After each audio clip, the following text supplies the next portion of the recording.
One of the things I find interesting about being in a band these days is the sort of old ways of, you start a band that you gig around, you get noticed that way, you play bottom of the bill in toilet venues. That seems to be not really the way things are done now. How did you get noticed? We made a conscious decision to try and get a manager so that we could pay gigs, the kind of gigs that were slightly higher profile than... Have you played a lot live? You don't seem to have done. Not very much. We started, the first show was Norwich, right, which is why you thought you were. I can't apologise.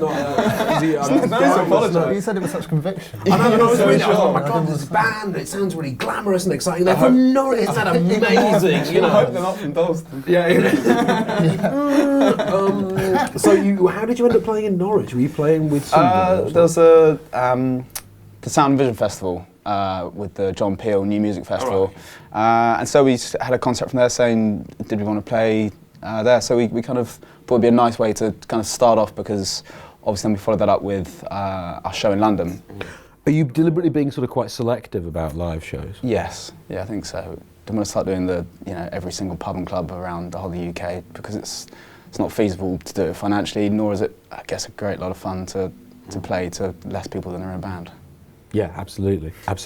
What's the kind of things that I hate saying, who are you influenced by? Because it's a knobhead's question, but who are you influenced by? Obviously, like, and the thing that's it's brought up is, there's a huge sort of Bowie influence. He's instinctively got the ear to sort of like pinpoint, a phrase. And I think that, simplicity is the thing that we've tried to go for in a lot of ways. That I sort of, if you can do it in 2 chords, then that's all you need. It's interesting you talk about simplicity and directness, because that isn't something that's terribly prevalent in whatever you want to call it, alt rock, guitar rock at the moment. If you look at a lot of the bands that are getting attention, it's kind of complicated. When we first listened to kind of something like Kid AA, Radiohead, you found it quite difficult at first, and like you say, when you're a bit younger, you just want something instinctive, something you just immediately get and find fun and enjoyable. Not to say that something more complex shouldn't be done, but it is that direct kind of pop songs that we really, really enjoy.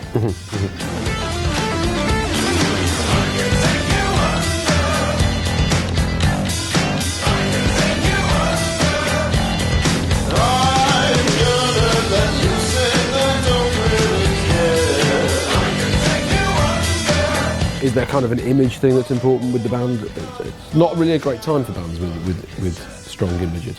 Yeah, I mean, it's again not trying to be something that we're not. People seem to hide behind the sort of tricks, and we've tried to keep everything simple and very, get everything very upfront. Yeah, and get the material right first, which I think is something that's some people maybe neglect. Is sort of that you need to get your songs right first, and then build on that.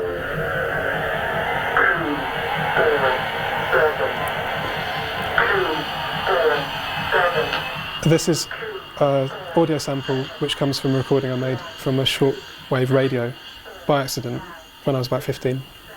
And I subsequently learned it's what's called a numbers station, or it's assumed to be a way for Spice to communicate with each other.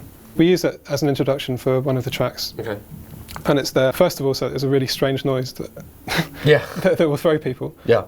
And also, it gives people time to tune up and catch their breath. It's only when you've got repeating patterns that occur at the beginning of every message that you've got hope in hell of decoding it. But yeah, I think people generally assume it's government related. Yeah, absolutely. But it's also mysterious because no one really knows. When did things, you're very hotly tipped at the moment, when did that start happening? When did things start taking off for you? There were 2 stages, yeah. The first was to try and get people interested inside the industry, I suppose. And then the second bit was just sort of putting it out. And that was really October, and things kind of snowballed about a month later. I think was it Killing Moon?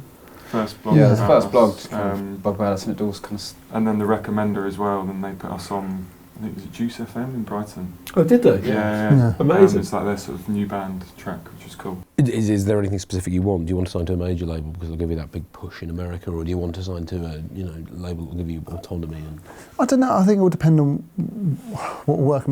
Ultimately, we want want to be able to do what we do really, and sort of make an album that we can sort of be proud of, and a company that will support us. As long as we're allowed to sort of do what we do and they take us for who we are, then we'll just hopefully cross that bridge when we come to it.